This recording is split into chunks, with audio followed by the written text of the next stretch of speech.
Pourquoi Dieu a fait de toi son Église?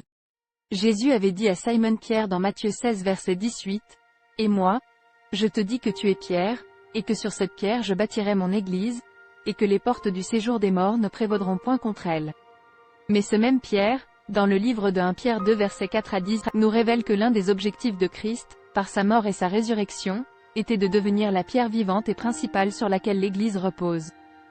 Avant de continuer, veuillez aimer cette vidéo, laissez un commentaire et ensuite abonnez-vous à cette chaîne d'enseignement biblique.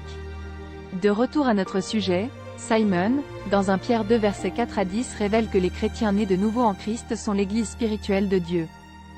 Il dit, « Laissez-vous édifier pour former une maison spirituelle, un groupe de prêtres saints, afin d'offrir des sacrifices spirituels que Dieu peut accepter par Jésus-Christ. » En effet, il est dit dans l'Écriture, « Je mets dans Sion une pierre angulaire, choisie, précieuse. Celui qui croit en elle n'en aura jamais honte. » Elle est donc précieuse pour vous qui croyez. Quant à ceux qui désobéissent, la pierre rejetée par ceux qui construisaient est devenue la pierre angulaire. Elle est aussi une pierre qui fait obstacle et un rocher propre à faire trébucher. Ils s'y heurtent parce qu'ils désobéissent à la parole, et c'est à cela qu'ils ont été destinés.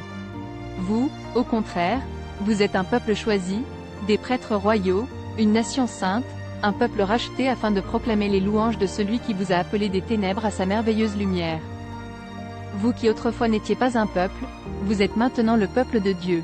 Vous qui n'aviez pas obtenu compassion, vous avez maintenant obtenu compassion. Ainsi, en tant qu'enfant de Dieu, tu es la véritable Église, la maison spirituelle de Dieu dans laquelle réside le Saint-Esprit, l'Esprit de sa présence. Contrairement à ce qu'enseignent les églises institutionnelles qui s'appuient sur 1 Timothée 3 verset 15 pour justifier que l'Église est un lieu, un local, un temple, un édifice, un bâtiment, un ou une organisation administrative, l'Église c'est toi la personne que Christ a régénérée. Ceux qui pensent que l'Église est l'endroit où il faut se rendre les dimanches sont aveuglés par cette déception du diable qui les a plongés dans la religion du christianisme. C'est pourquoi les leaders d'Église investissent les dîmes et les contributions de leurs membres sur les temples, les bâtiments, leurs employés et les activités ecclésiastiques au lieu d'investir sur les membres de leurs églises.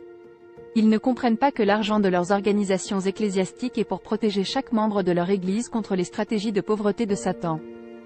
Acte 4 verset 33 dit, « Et une grande grâce reposait sur eux tous.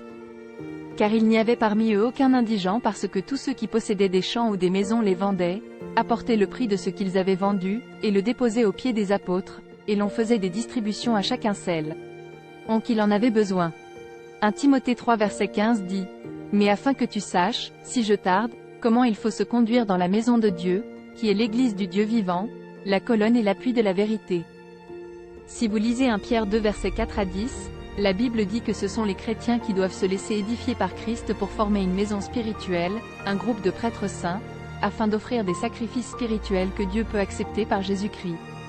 Philémon 1 verset 2 dit, « Et l'Église qui est dans ta maison. » 1 Corinthiens 16 verset 19 dit qu'Aquila et Prisca, ainsi que l'Église de leur maison, vous envoient leurs salutations chaleureuses dans le Seigneur.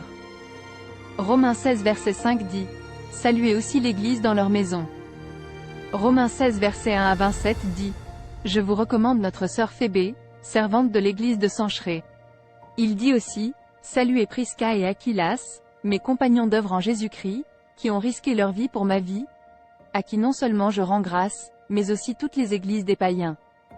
Saluez aussi l'Église dans leur maison. » Pour conclure, lisez également Colossiens 4 verset 15, Actes 2 verset 2, Romains 12 de 4 à 8 et 1 Corinthiens 14 20 verset 6 pour voir que c'est vous que Dieu considère comme l'Église vivante que Dieu cherche à édifier. Que Dieu te bénisse.